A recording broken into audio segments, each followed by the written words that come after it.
Amém. Amém. Iniciei falando sobre os céus, que um dia estaremos reunidos com o Senhor nos céus, cantando juntamente com o coro celestial.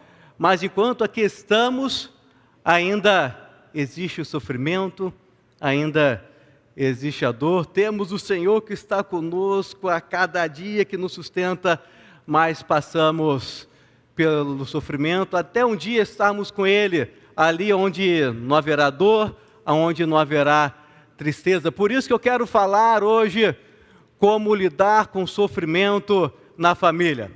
Lidar com o sofrimento não é simples, é difícil, e ainda mais na família, parece que dói muito mais, não é? Mexe muito mais com a gente quando falamos em sofrimento em nossa família, quando sofremos por alguém querido, com alguém querido.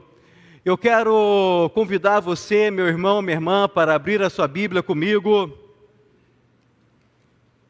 no livro de Reis, segundo livro de Reis, capítulo 4, versículo 1 até o 7. Nós iremos aprender hoje com esta viúva. Eu quero trazer aqui alguns ensinamentos. Nesse texto, trarei 6 ensinamentos que aprendemos com esse texto, serei breve, e a palavra de Deus é inesgotável, temos muito mais ensinamentos aqui, mas eu escolhi 6 para esta manhã. Então, assim diz a palavra do Senhor em Reis, 2 Reis 4, a partir do versículo 1.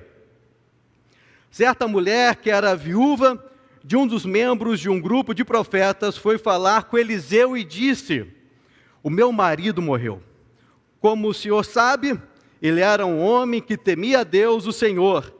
Mas agora um homem a quem ele devia dinheiro veio para levar os meus 2 filhos, a fim de serem escravos, como pagamento da dívida. Eliseu perguntou: o que posso fazer por você? O que é que você tem em casa? Não tenho nada a não ser um jarro pequeno de azeite, respondeu a mulher. Eliseu disse: vá pedir que os seus vizinhos lhe emprestem muitas vasilhas. Depois, você e seus filhos entrem em casa, fechem a porta e comecem a derramar azeite nas vasilhas. E vão pondo de lado as que forem ficando cheias. Versículo 5.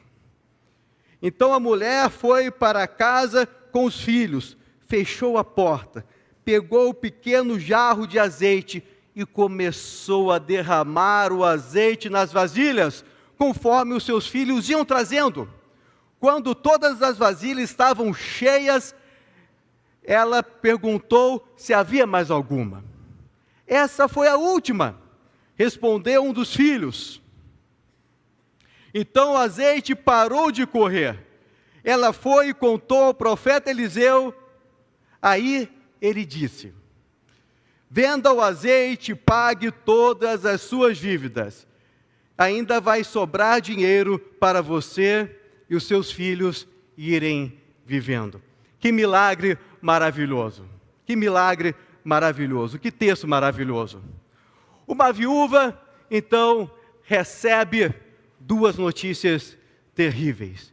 De repente, a sua vida, onde tudo estava bem, tudo ia tranquilo, vê a primeira notícia, a morte do seu marido, e ela ainda ali naquele momento de luto, no momento de choro, vem uma outra notícia, que seu marido tinha uma dívida, estava chegando então o homem que iria levar os seus 2 filhos como escravos, os seus 2 filhos que iriam assumir o lugar do seu marido, os 2 filhos que iriam trazer o sustento para casa. Naquele momento eles poderiam ser levados como escravos para pagar a dívida do seu marido.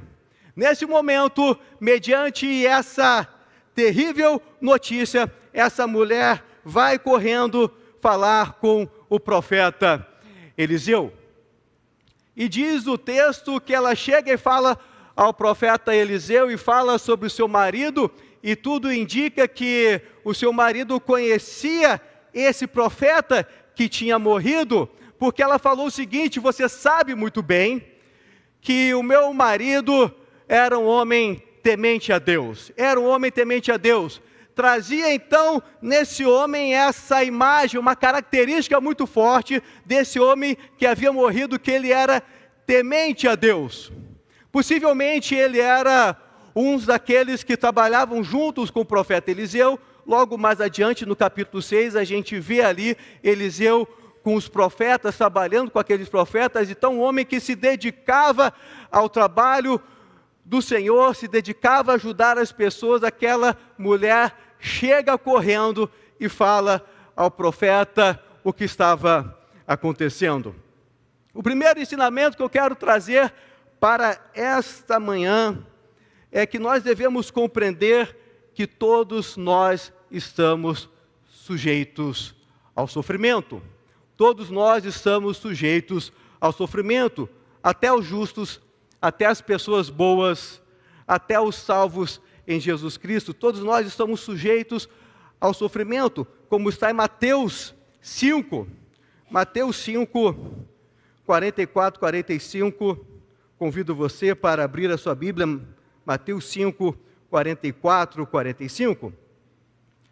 Mas eu lhes digo, amem os seus inimigos e orem pelos que perseguem vocês, para que vocês se tornem filhos do Pai de vocês que está nos céus, porque Ele faz com que o sol brilhe sobre os bons e sobre os maus, e dá chuva tanto para os que fazem bem, quanto para os que fazem mal.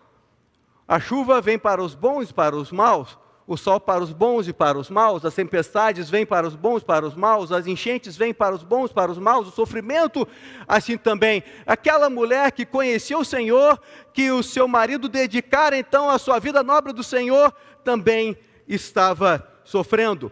O Senhor Jesus Cristo nos fala em João 16, 33, no mundo tereis aflições, mas tende bom ânimo, porque eu venci o mundo.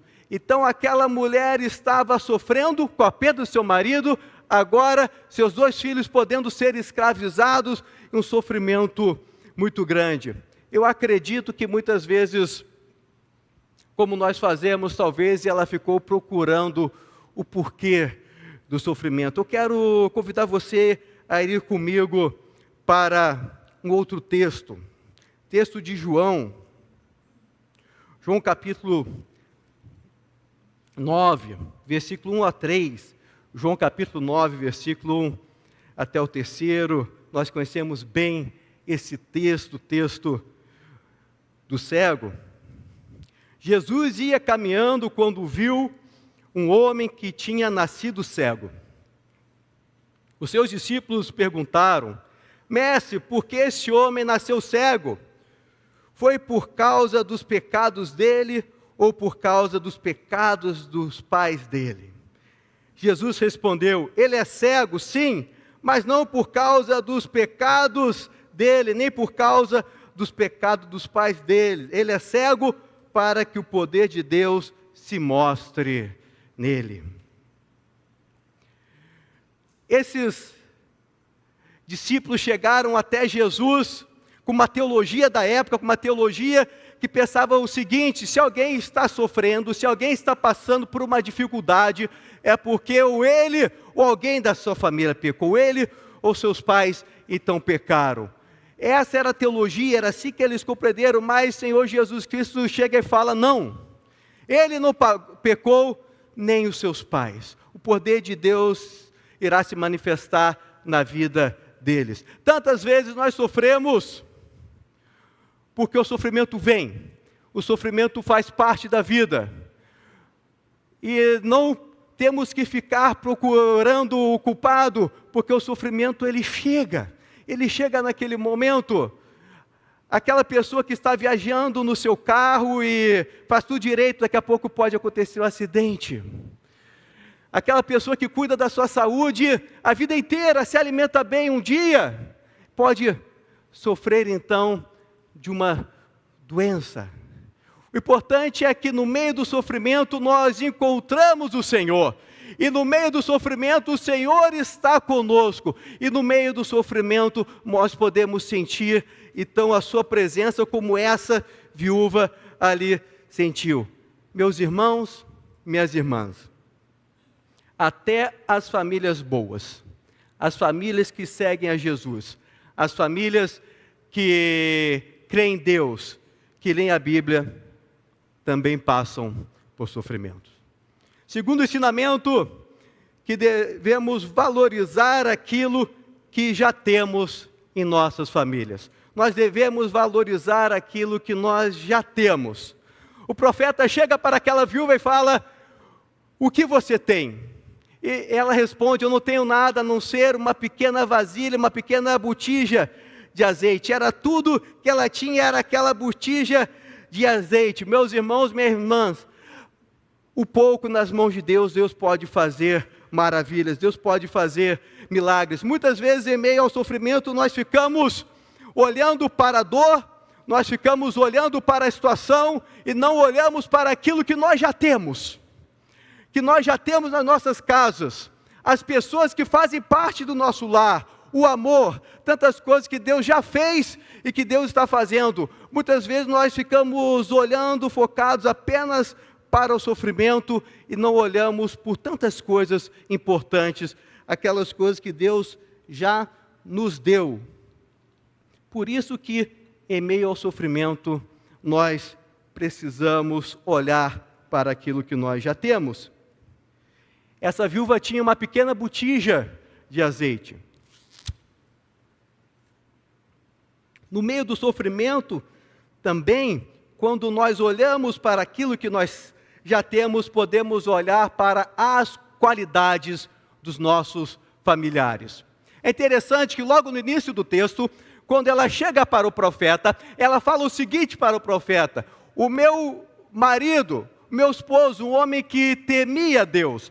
Ela traz então essa característica, ela não fala meu marido, aquele que está devendo às pessoas, meu marido, aquele que agora me deixou uma situação difícil. Não, ela falou o seguinte: meu marido, aquele que temia Deus. Sim, ele tomou uma decisão difícil, quem sabe até devido à questão econômica, ele tomou uma decisão de adquirir uma dívida. Pessoas boas também podem tomar decisões difíceis, decisões erradas. Mas naquele momento o que aquela mulher fez foi que ela olhou e falou da qualidade do seu marido. Com certeza, as pessoas que estão na sua casa têm muitas qualidades. Qualidades importantes, qualidades admiráveis. E às vezes, em meio ao problema, em meio à dificuldade, a gente acaba olhando só os defeitos, só a dificuldade, só o problema, e nós não olhamos ali as qualidades daquelas pessoas que Deus confiou, então, para amarmos, estávamos juntos, vivemos de uma forma, então, familiar. Terceiro ensinamento que podemos ter nesse texto é que ela pede ajuda. Devemos pedir ajuda. O profeta fala o seguinte: vai até os seus vizinhos e pede vasilhas emprestadas, muitas vasilhas emprestadas. E ela vai correndo então com seus filhos e traz muitas vasilhas emprestadas. Ela pede ajuda, ela pede vasilhas. Tantas vezes nós estamos sofrendo em nossas casas e não pedimos vasilhas, não pedimos ajuda. Muitas vezes precisamos de ajuda de um profissional, ajuda de uma outra família, ajuda de outro casal. Quem sabe você, casal, que está passando por uma dificuldade no seu casamento, é momento de pedir ajuda ao pastor, a um terapeuta, a um amigo, casal, pedir ajuda. Às vezes, a questão financeira, estamos passando por problema financeiro da família e existe vários especialistas em finanças, pedir ajuda, pedir o conselho. Nós precisamos pedir vasilhas, pedir ajuda. Não vamos passar sozinhos, pedir uma oração, pedir para que alguém venha caminhar conosco, para que alguém venha caminhar com a nossa família. Isso ela fez, ela foi pedir ajuda, ela foi pedir vasilhas. Quarto ensinamento que eu quero trazer aqui é que no momento do sofrimento na família, nós devemos buscar reunir toda a família no mesmo propósito. Reunir toda a família naquele mesmo propósito. Essa mulher, então, ela chega na sua casa e fecha a porta. Agora, naquela casa está aquela mulher, os seus 2 filhos e um monte de vasilha. Várias vasilhas, várias vazias. Eu fico imaginando como estava aquela casa naquele momento, cheia de vasilhas. Está ali então a mãe, os seus 2 filhos, ela com uma pequena botija de azeite na mão e a casa cheia de vasilhas. É o momento dela com seus filhos, é o momento do trabalho dela com seus filhos, é o momento de encher aquelas vasilhas, é o momento de ver o milagre acontecer. Eu fico olhando para esse momento, uma pequena vasilha e sendo derramada, e enchendo uma vasilha grande, outra botija, outra vasilha e tantas, e aquela pequena vasilha, e enchendo, e eles vendo ali o milagre naquela casa, Deus fazendo algo maravilhoso. Eu me lembro, meus irmãos, minhas irmãs, algumas vezes na minha família, quando morava com meus pais, que o meu pai, minha mãe, então, reuniu os filhos em momentos difíceis e trouxeram então até a sala para conversar juntos ali, nessa reunião sobre alguma dificuldade. Muitas vezes nós precisamos reunir todo mundo e conversar. Eu me lembro de uma vez, eu tinha apenas 12 anos de idade, depois de um telefonema, minha mãe chamou os 3 filhos, meu pai também até a sala, e ela trouxe a seguinte notícia, falou o seguinte: olha, o vô de vocês está com um câncer muito grave no fígado e vai passar por uma cirurgia muito difícil e vai precisar retirar boa parte do fígado. E eu quero dizer para vocês que eu vou deixar vocês, nós morávamos em Caxias do Sul, e meu avô morava aqui no Rio de Janeiro, vou deixar vocês e vou passar 2 meses cuidando do meu pai.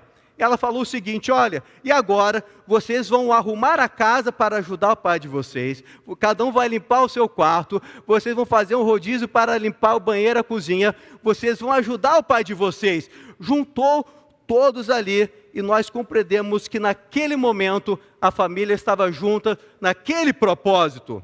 E, mais importante, vocês vão orar pelo avô de vocês. E assim ela ficou 2 meses, o avô passou por uma cirurgia e depois de 2 anos ele veio a falecer, mas nós ainda pudemos ter o avô por 2 anos ali. Então, muitas vezes, nós precisamos reunir a família, falar o que está acontecendo e orar junto com a família. Buscar a Deus em oração juntamente com a família e podemos ver então as vasilhas sendo cheias.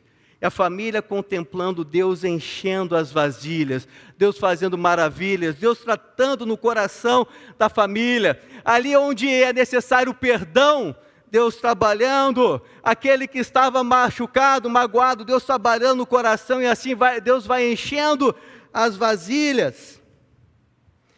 Então, primeiro nós precisamos compreender que todos nós estamos sujeitos ao sofrimento. E que precisamos valorizar, então, em segundo momento, aquilo que nós já temos. Precisamos pedir vasilhas, pedir ajuda. Precisamos também reunir toda a família, estar em família, aos pés do Senhor. Em quinto lugar, o quinto ensinamento que eu trago desse texto, precisamos obedecer à voz de Deus. Obedecer à voz de Deus. O profeta aqui no texto representava a voz de Deus. Por isso que essa mulher foi correndo falar com o profeta, porque é aquele que era o porta-voz de Deus. Hoje Deus fala conosco de várias formas. Deus fala conosco através da sua palavra. Deus fala conosco através da música. Deus fala conosco ao nosso coração, de tantas formas Deus fala conosco. Precisamos obedecer à voz de Deus. Eu fico imaginando aquela mulher, então, obedecendo. Primeiro, o profeta pergunta para ela: o que você tem? Eu tenho apenas uma botija, uma pequena botija de azeite. Vá e busque vasilhas emprestadas, muitas vasilhas. Primeira pergunta que eu iria fazer: mas para que tanta vasilha? Mas para que tanta vasilha? Eu só tenho essa botija aqui, não vai dar para fazer nenhum bolo, não vai dar para fazer um pão, quem sabe, um pequeno. Por que tantas vasilhas? Ela obedece, vai e busca todas as vasilhas que ela consegue. Traz para a sua casa. Ela obedece. Depois, o profeta fala: entra na sua casa e fecha a sua porta. É interessante que nesse momento onde ela fecha a porta, o momento entre ela e a família, o momento onde ela está concentrada ali com a família. Muitas vezes nós estamos nas nossas casas, mas a nossa cabeça não está na casa. Às vezes nossa cabeça está na internet, a nossa cabeça está nas mídias sociais. Nós estamos em casa, mas não estamos em casa. Naquele momento, realmente, ela vai para a sua casa com seus filhos, fecha aquela porta e começa a encher as vasilhas, obedecendo a Deus. E eu fico imaginando aquela botija tão pequena, enchendo cada vasilha. E a primeira vasilha, eu acho que foi a mais difícil. Depois que a primeira foi cheia, quem sabe a segunda, a terceira, mas a primeira, e ainda mais se a primeira vasilha fosse maior do que a pequena botija. Ela foi e obedeceu conforme o profeta falou. Precisamos obedecer a Deus, porque Deus sabe de todas as coisas, Deus conhece o nosso coração, Deus conhece o futuro, Deus está conosco, Deus conhece as nossas famílias. Precisamos obedecer à voz de Deus. Sexta e última lição que eu quero tirar desse texto. Precisamos crer que Deus tem poder para trazer a solução para o sofrimento do nosso lar. Deus tem poder para trazer a solução para o sofrimento na nossa casa. Nós temos aqui no versículo 7. Ela foi e contou ao profeta. Aí ele disse, ela viu o milagre acontecer, pegou aquelas vasilhas, juntou cheias de azeite e falou: e agora o que eu faço? Ele falou: venda o azeite e pague todas as suas dívidas. Ainda vai sobrar dinheiro para você e para os seus filhos. Precisamos crer que Deus tem poder para fazer muito mais do que nós pedimos ou pensamos, conforme o seu poder que opera em nós. Deus tem poder para fazer muito mais em nossas famílias, conforme o seu poder que opera em nós. Deus tem poder para fazer muito mais, mesmo que as condições não venham aparecer, mesmo que a botija seja muito pequena e o problema seja tão grande como dessa viúva. Precisamos crer que nosso Deus é poderoso para trazer a cura para nossas famílias, para nos levar muito além do que nossa família pode pensar e imaginar. Devemos crer no Senhor. E nesse momento eu quero orar com você. Eu separei um tempo aqui da mensagem para orar com você. Você que está passando por sofrimento na sua casa. E como eu falei no início, sofrer é difícil, mas quando alguém da nossa família sofre, quando nós sofremos em família, é muito mais difícil. E nós precisamos fazer igual aquela viúva, entrar em casa, entrar no nosso quarto de oração, entrar na presença de Deus e clamar a Deus. E nós iremos fazer isso juntos nesse momento. Por isso que eu quero pedir para você que está passando por sofrimento na sua família, seja a situação. É interessante porque sofrimento na família, só nós sabemos aonde dói e como dói. Eu estou aqui, meus irmãos, minhas irmãs, com o coração apertado, porque a minha filha Emanuela está doente, está com febre, está com gripe. Eu sei que é uma gripe de um bebê, que outras gripes, outras doenças virão, mas quando eu vejo aquele rostinho chorando, gripado, tossindo a noite inteira, dói meu coração. Isso dói para mim. Você tem as suas dores, você passa as suas dificuldades, e só você e Deus tantas vezes sabe o quanto dói. Por isso eu quero convidar você que traz no seu coração, então, um sofrimento com a sua família, e se coloque em pé. Eu quero orar com você. Se você estiver perto da sua família, fique perto com os seus familiares, fique juntos. Se você puder dar a mão para alguém da sua família, estar junto, nós vamos orar pelas nossas famílias agora, crendo que Deus tem poder para trazer a solução, como trouxe para a casa dessa viúva, Ele pode trazer para as nossas famílias. Pai Santo, estamos reunidos aqui como família do Senhor, crendo que o Senhor tem poder sobre todas as coisas, crendo, Senhor, que o Senhor olha para nossas famílias. O Senhor sabe onde dói, o Senhor sabe o que nós estamos passando, o Senhor conhece cada um, problema no relacionamento, quem sabe a doença, o luto que ainda dói, machuca o coração. O Senhor sabe, o Senhor tem poder para trazer o bálsamo, o Senhor tem poder para dar direção, o Senhor tem poder para resolver os problemas. Por isso nós clamamos o Senhor, venha olhar para nossas famílias, com a sua mão de poder e graça, abençoar nossas famílias, Senhor, curar as nossas famílias, que possamos viver sempre com as nossas famílias na sua presença. Assim nós oramos em nome de Jesus, amém. Os irmãos podem se assentar e nós vamos louvar o Senhor nesse momento. Vamos louvar o Senhor falando que a nossa fé, o nosso amor estão firmados no Senhor. Nele, Ele é o Deus das nossas famílias. Vamos colocar em pé.